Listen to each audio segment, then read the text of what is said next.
Here is the result. We were listening. Sir Graham Brady.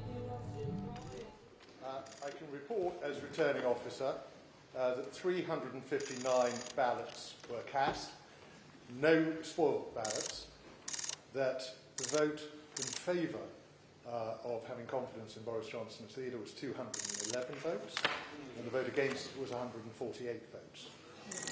And therefore, I can announce that the Parliamentary Party does have confidence.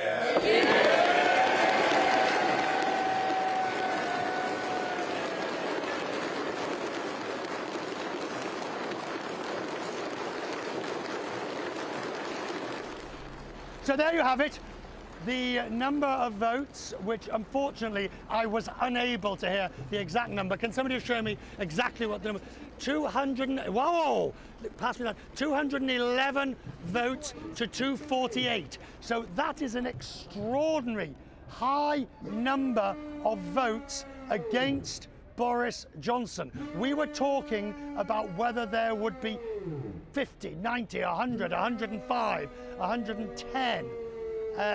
But 211 versus 248. Nearly half of his MPs are against him. David Lammy is, I'm trying to make sure that those numbers are correct. Bianca Nobilo is at Downing Street and can Yes, Richard. So the numbers are correct. So the numbers are 211 in favour of the Prime Minister, 148 against. That's of the 359 ballots of all the Conservative MPs, none spoiled. So this is, he won, but he won badly.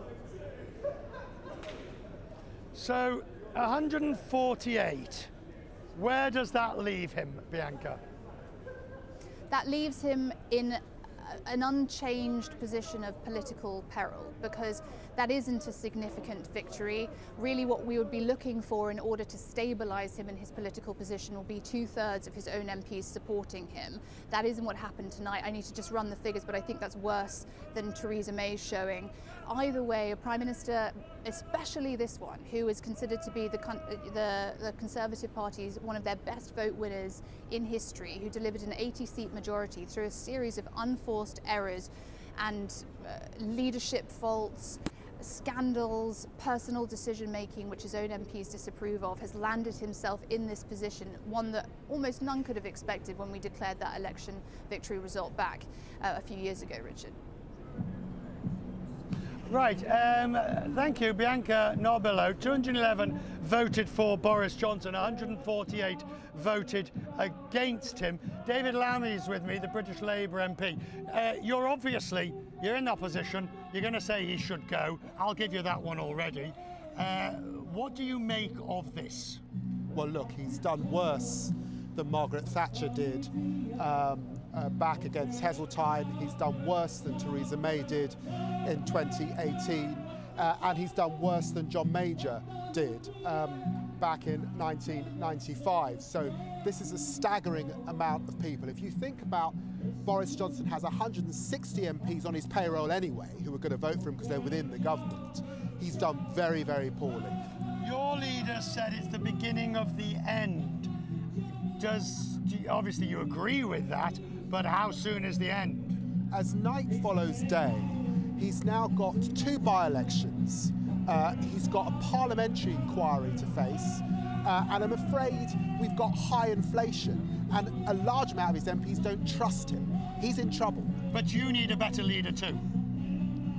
You need a leader. I know it's not a sine qua non, but if you had a stronger leader, you would be in a stronger position against Boris Johnson. Hang on, we came out of the local elections in a strong position. We're ahead in the polls. We have now been consistently for months. The Labour Party's in a very good position relative to where we were in 2019. But this vote tonight is about the Conservatives. Right, I agree. This is about the Conservatives, and very, very clearly, his backbenchers are not with him. He's doomed. He's doomed. You can't survive. But how do? I know. Again, I realise you're not in the Tory party, but he's got a year at least, because by the rules, unless they change the rules, because he can't be another vote against him according to the current rules. I think the way to see it is those 148 MPs are not going to get preferment now. They've got nothing to lose. They've staked their intentions. Their associations presumably are with them. And so for all of those reasons, it's very choppy weather for the Conservative Party at a time when the British public want you to solve their cost of living crisis. Good to have you, sir. Thank I'm you. grateful that you came in tonight. I guess, now from your party's point of view, it is how you handle a Prime Minister who is clearly on the ropes, and Look, we will continue to do what we've been doing. We've been saying that Boris Johnson should leave for some time. The Labour Party's been in that place. The public are concerned. Now Conservative backbenchers have joined us. This is a very slippery slope for Boris Johnson. Good to have you, sir. Thank you. Anna Boating's with me. Anita Boating, the former special advisor to the Conservative Party. She's with me now. So, I guess the, horrible phrase, dead man walking, is that Boris Johnson tonight? I certainly think that he is wounded and wounded very badly. 148 MPs, you will recall, is a worse result than Theresa May endured, likewise Major, likewise Thatcher, if we want to go back that far. So this will have certainly been on the more pessimistic estimates from Boris Johnson supporters, who were, I think, hoping for around 100, maybe 120. So this does feel like a very significant vote from Conservative MPs. So I'm looking at these numbers. More than 40% voted against Boris Johnson. If he wished to turn it around, let's assume it's possible. You can do that.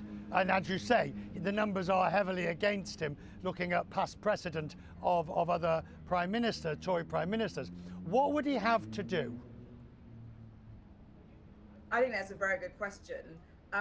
The reality is that he is going to tough it out. I can't see a scenario in which the Prime Minister decides to walk away. I think potentially you might be looking at a reshuffle to kind of reset his top team, because although from those numbers it might indicate that all of the payroll, i.e. ministers, PPSs, etc., voted with the Prime Minister, I think there might be some disquiet from those that did not publicly declare their support from the Prime Minister, and he may wish to reshuffle to reward the loyalists and essentially to discourage the others.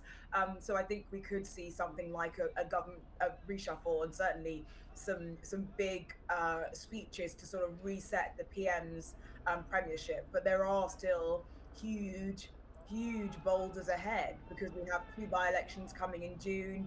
We have the vote on whether the Prime Minister knowingly misled the House, so there'll be a committee report which will then likely be voted on. So there are lots and lots of perilous moments ahead. Which begs the question, in terms of policy, the way the government now formulates policy. I know in the next couple of days we're going to hear non-stop, it's about delivery, it's not about this, it's not about that, it's not about leadership, it's about delivery, we need to deliver. But can his party, your party, can deliver? Yeah, I mean, I think that it's a good question about policy, because part of the certainly the consideration from some of the MPs that I've spoken to is a question around not just around the parties and the PMs and number 10's conduct behind the scenes during lockdown, but also the question of how do we as a party and as a government and as a country weather some of the huge storms that are ahead. When we look at inflation, whether it's a conflict in Ukraine, energy crisis, these are big issues that require really big swings. And one of the challenges will be, how much can you bring when you've got an 80-seat majority? You need 40 of your MPs not to rebel. We're looking at a situation where 148 MPs voted against, so it does make for more difficult policy making from number 10.